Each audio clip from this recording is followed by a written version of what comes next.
इसका अर्थ ये है उपाध्यक्ष जी कि 615 करोड़ भारतीय सरकार को देकर के यूनियन कार्बाइड के लोगों ने गैस पीड़ितों से कहा, ये पकड़ो 615 करोड़ और गायब हो जाओ। खबरदार अगर कल से दिखे किसी कोर्ट कचहरी अदालत पुलिस में, दिखना मत। आज से हमारी भूत भविष्य और वर्तमान की सारी देनदारियां खत्म। अब हमारे किसी भी वर्तमान या भावी कर्मचारी या अधिकारी के खिलाफ तुम कोई मुकदमा नहीं डाल सकते, तुम उसका कुछ नहीं बिगाड़ सकते, क्योंकि तुम्हारे रहनुमाओं के साथ हमारा समझौता हो गया। दो प्रयास मेज पर पटकते हुए, हमारी न्यायिक प्रक्रिया की खिल्ली उड़ाते हुए, अपनी ताकत पर इछलाते हुए और गैस पीड़ितों को ठेंगा दिखाते हुए यूनियन कार्बाइड के लोग बाहर निकल गए। हम उनसे क्या शिकायत करें? वो तो व्यापारी थे, व्यापार करने आए, कमाने आए, वो क्यों देते हमें पैसा? लेकिन जिसे रहबर बनाया था 1985 के एक्ट के तहत अपने हाथ काट करके सारे अधिकार जिसको दे दिए थे, जिसको अपना रहनुमा बनाकर बैठाया था, जिस पर विश्वास किया था, उस रहबर ने क्या किया? उस रहबर ने 615 करोड़ में 3900 करोड़ का दावा, 615 करोड़ में दीवानी और फौजदारी सारी देनदारियों से मुक्त करके उनको बरी कर दिया और गैस पीड़ितों को कहा, क्या शायद कुछ लोगों को यहाँ ये लगता हो कि 615 करोड़ रुपए उस समय बहुत रहे होंगे 1989 में। आप ऐसा क्यों कह रही हैं? ये तो बड़ा अमाउंट था। ये बड़ा अमाउंट नहीं था अध्यक्ष जी, क्योंकि ये 615 करोड़ कितनों में बंटने थे ये आप जानते? 10 लाख लोगों का क्लेम था और 5.5 लाख लोगों में ये 615 करोड़ रुपया बचा। 5.5 लाख लोग क्या आना था? 2-2 हजार, 3-3 हजार, 5-5 हजार। मैं पूछना चाहती हूँ यहाँ के गृहमंत्री से कि एक कुख्यात आतंकवादी, घोर अपराधी सोहराबुद्दीन के मामले में सीबीआई एक राज्य के गृह मंत्री को जेल में डालने का काम करती है, लेकिन 15,000 लोगों के हत्यारे एंडरसन को देश से भगाने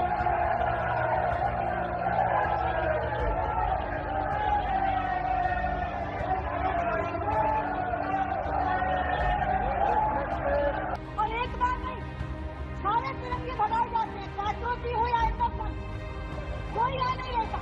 एंडरसन को बुलाने के लिए पहली बार लेटर मोगेटरी मई 2003 में किया जब एनडीए की सरकार, उसके बाद हम 2004 में चले गए।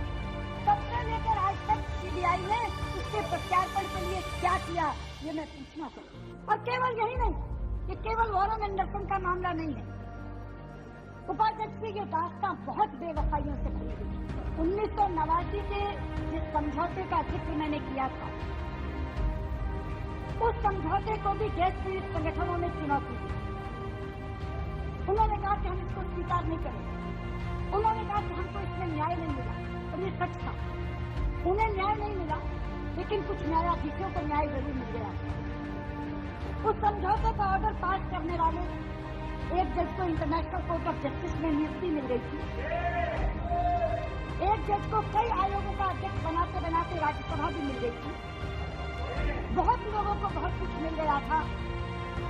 अगर ठगे गए तो केवल गैस पीड़ित ठगे गए।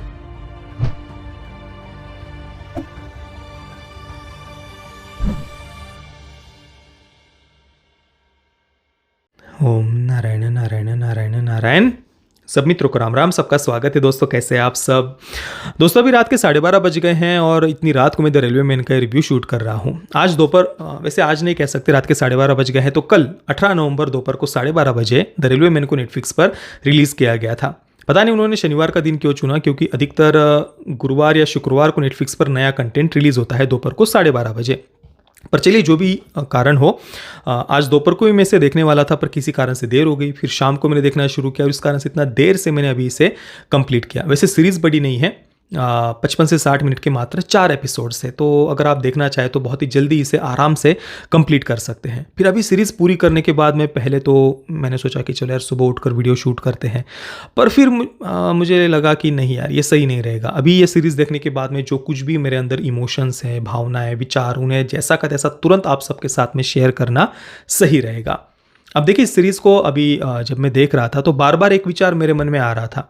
अभी हाल ही के या हमेशा से काफ़ी लंबे समय से मैंने कई बार ये बात आप सब मित्रों से कही हुई है कि हमारे देश के जो फिल्म मेकर्स है वे ज़्यादातर एक बहुत ही सोशलिस्ट कम्युनिस्ट माइंडसेट के हैं, और उनके कंटेंट में आपने एक थीम कई बार देखी होगी, विशेषतः तमिल फिल्मों में, कि भाई कोई उद्योगपति है या फिर सरकार किसी ट्राइबल एरिया में कोई इंफ्रास्ट्रक्चर डेवलपमेंट का प्रोजेक्ट लेकर के जा रही है, या अन्य कोई ऐसा कोई प्लांट वगैरह वहाँ पर वे लगाने वाले हैं और उस कारण से वहाँ पर पर्यावरण नष्ट होने वाला है, ट्राइबल्स की कल्चर संस्कृति नष्ट होने वाली है, उन्हें एक्सप्लॉइट किया जा रहा है वगैरह वगैरह। ये बातें आपने कई सारे कंटेंट में देखी होगी। फिर इसके आड़ में नक्सलियों को भी कई बार वे ग्लोरीफाई करते हैं, क्रांतिकारी वगैरह वो दिखाते हैं, और भले ही उनका जोनरा कोई भी हो, वो बेताल जैसी कोई ज़ोंबीज़ के ऊपर सीरीज़ बनाए या फिर भेड़िया जैसी कोई क्रीचर फिल्म बनाए, या फिर अभी काला पानी का रिव्यू भी मैंने किया था, उसमें भी सेम बात मैंने आपसे ये कही थी कि भाई कई ज़्यादातर हमारे फिल्म मेकर्स बस यही बेसिक इंफ्रास्ट्रक्चर डेवलपमेंट के जो प्रोजेक्ट्स होते हैं ना,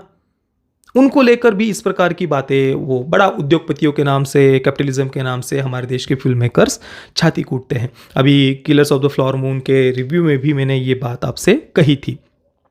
पर आश्चर्य की बात देखिए, अभी मैंने इसका उल्लेख क्यों किया, तो भोपाल गैस कांड इतनी भयावह त्रासदी, इतिहास की सबसे पहला और सबसे बड़ा इंडस्ट्रियल डिजास्टर इसे कहा जाता है, सबसे पहला और सबसे बड़ा, 15,000 से अधिक लोगों की मृत्यु हुई।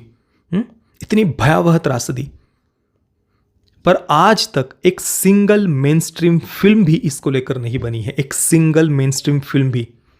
हाँ, 2014 में एक फिल्म आई थी, अगर स्पेसिफिक मैं उसका नाम बताऊं तो Bhopal a prayer for rain. ये भी अंग्रेजी फिल्म थी, इंग्लिश फिल्म थी, और ये भी कोई मेन स्ट्रीम फिल्म नहीं थी। तो इतनी भयावह त्रासदी और इतने अपने आप को बड़े सोशलिस्ट कम्युनिस्ट विचारधारा का कहने वाले फिल्म मेकर्स, क्या उन्हें ये त्रासदी कभी दिखी नहीं?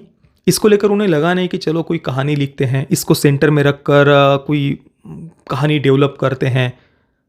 नहीं, बहुत सारे अलग अलग जोनरा, जैसे कि ये ज़ोंबीज के ऊपर कोई सीरीज़ बनाते हैं, कोई क्रीचर फिल्म बनाते हैं, तो एक सब्जेक्ट को सेंटर में रखकर उसके इर्द गिर्द किसी भी जोनरा के ऊपर कंटेंट बनाया जा सकता है।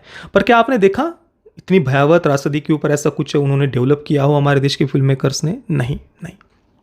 यहाँ पर उन्हें नहीं दिखेगा कि भाई ये जो इतना क्या कहे कॉर्पोरेट मैन स्लॉटर, इस प्रकार से जिसको हम कह सकते हैं, इतनी भयावह एक प्रकार से कत्लेआम ही था ये, इतने लोगों की हत्या, इतनी भयावह लापरवाही। यहाँ पर तो भाई कैपिटलिज्म हो, सरकार हो, हाँ उनकी कितनी कठोर आलोचना की जा सकती है, पर नहीं, इसको लेकर आज तक कभी कुछ बनाने का सूझा नहीं हमारे देश के फिल्म मेकर्स को। और कारण आप समझ ही सकते हैं, ये एक ऐसी दुखद घटना है जिसके साथ में कांग्रेस के कई सारे काले कारनामे जुड़े हुए हैं। इसको लेकर अगर कंटेंट बनाना हो तो बहुत सारी बातें सामने आ ही जाती है। अब क्या द रेलवे मैन में वो बातें उन्होंने दिखाई है, क्या वो हिम्मत उन्होंने की है?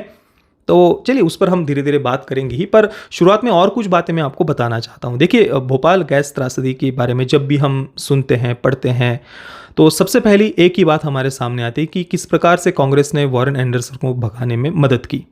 यूनियन कार्बाइड का जो CEO वॉरेन एंडरसन, जो मुख्य आरोपी भी है इसमें, उसे भोपाल से पूरा एक स्पेशल सरकारी प्लेन अरेंज किया गया, दिल्ली लाया गया, वहाँ से तुरंत उसको भगाने में मदद की गई। और ये बात केवल तब की नहीं, 1970 के दशक में भी जब ये प्लांट वहाँ पर लगाया गया था पेस्टिसाइड्स बनाने का, तो उस समय भी जितने भी कुछ अप्रूवल्स वगैरह है पर्यावरण को लेकर हो या अन्य कई सारे, उन पर ध्यान नहीं रखा गया था।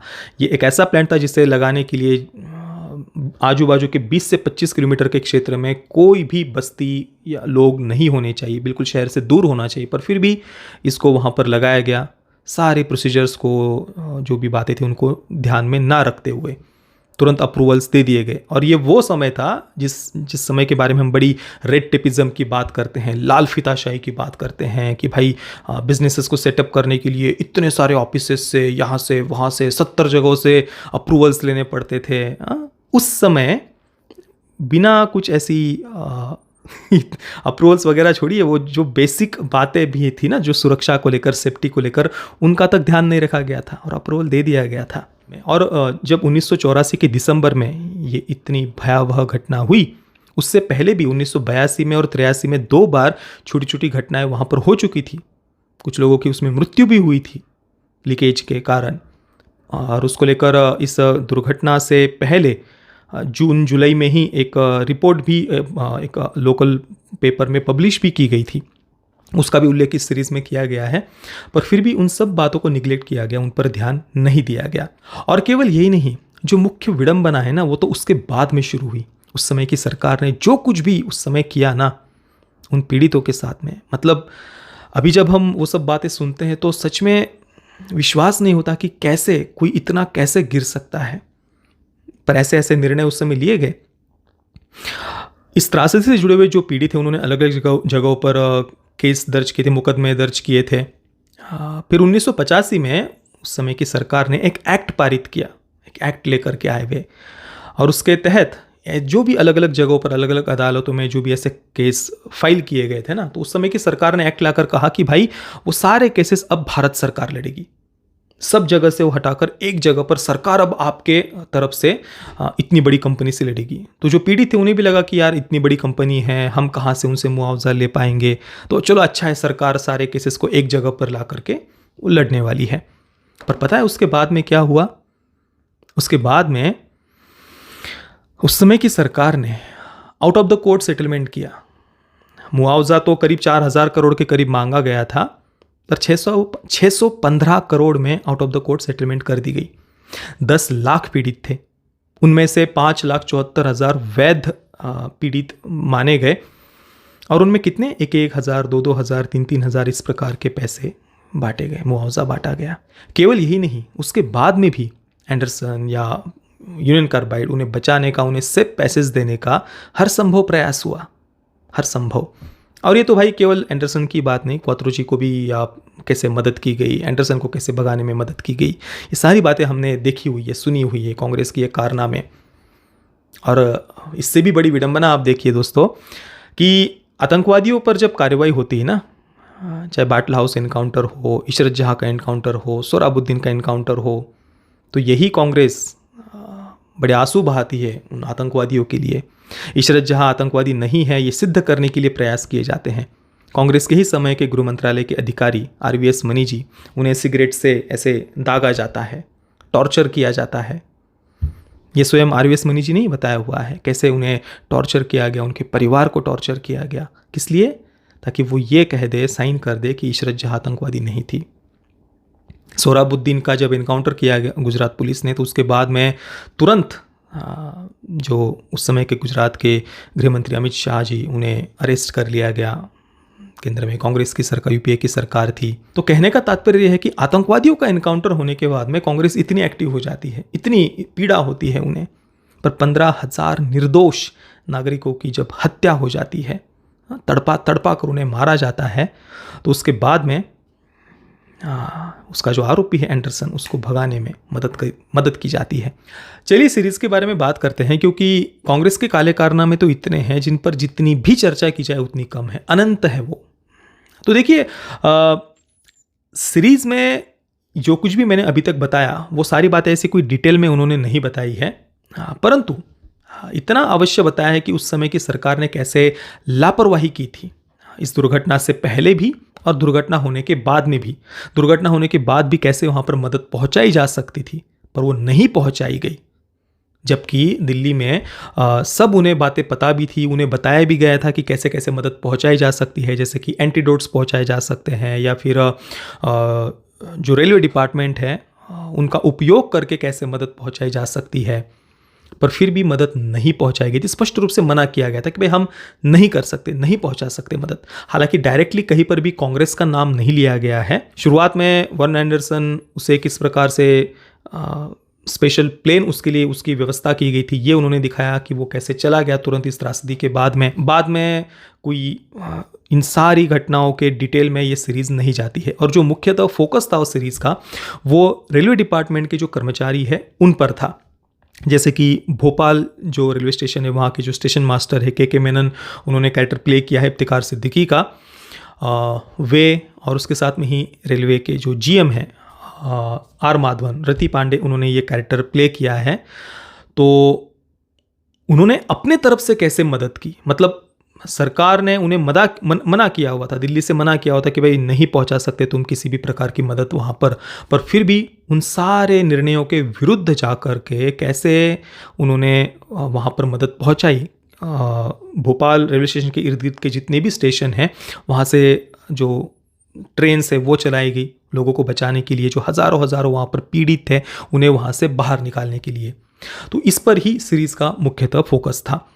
और बाकी दिखाने के लिए तो बहुत कुछ दिखाया जा सकता था, पर उन सारे डिटेल्स में ये सीरीज़ नहीं जाती है। और जो अलग अलग कैरेक्टर्स उन्होंने दिखाए हैं उनके माध्यम से भी कई सारे छोटे छोटे सब प्लॉट्स उन्होंने ऐड किए हैं। जैसे कि दिव्येंदु शर्मा का जो कैरेक्टर है उसे एक चोर दिखाया है जो ट्रेन्स में छोटी मोटी चोरी वगैरह करता था, तो वो भी वहाँ पर भोपाल रेलवे स्टेशन पर फंस जाता है के मेनन के कैरेक्टर के साथ में ही। तो उसके बाद में फिर उसका भी कैसे हृदय परिवर्तन होता है, मतलब चोर तो है परंतु एक अच्छे हृदय का, तो वो भी कैसे मदद करता है। या फिर बिलाल खान, उनका भी एक कैरेक्टर इमाद रियाज का, जो पहले यूनियन कार्बाइड में ही काम करता था पर अभी वो नया रेलवे डिपार्टमेंट को उसने ज्वाइन किया है, तो उसके द्वारा भी कैसे मदद की गई थी।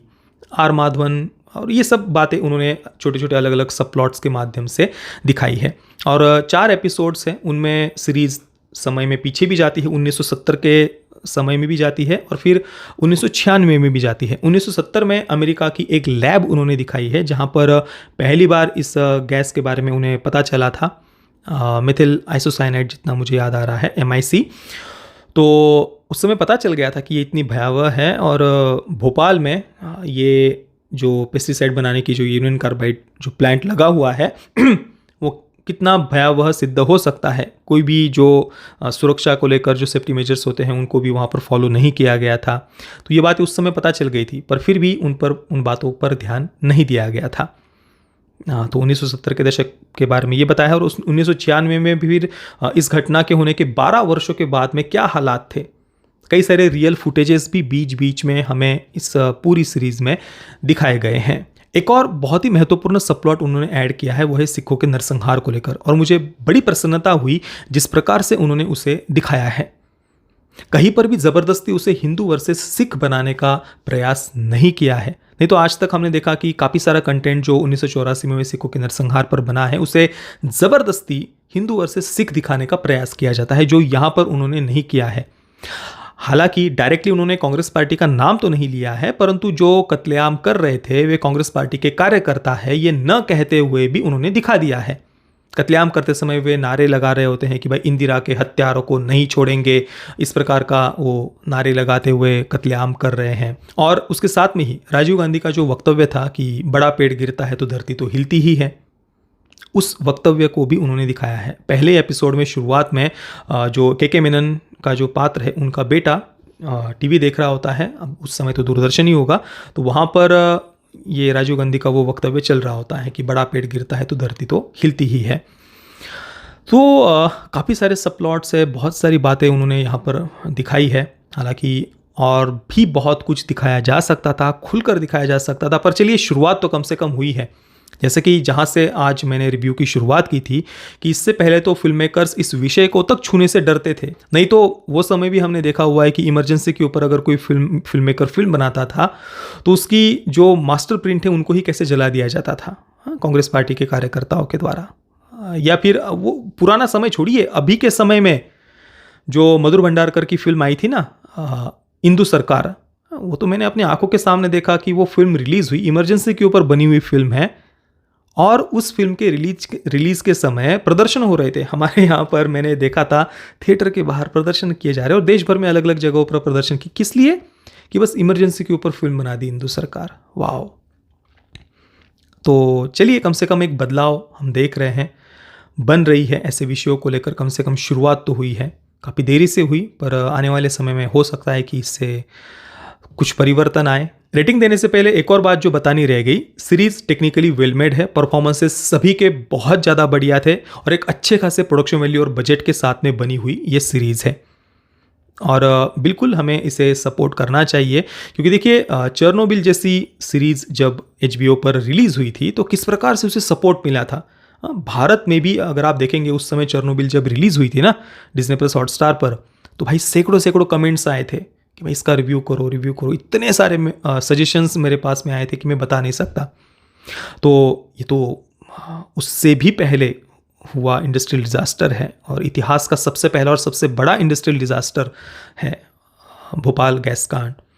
तो उस पर जब एक सीरीज़ बनी है, अच्छी बनी है, तो इसे बिल्कुल हमें सपोर्ट करना चाहिए।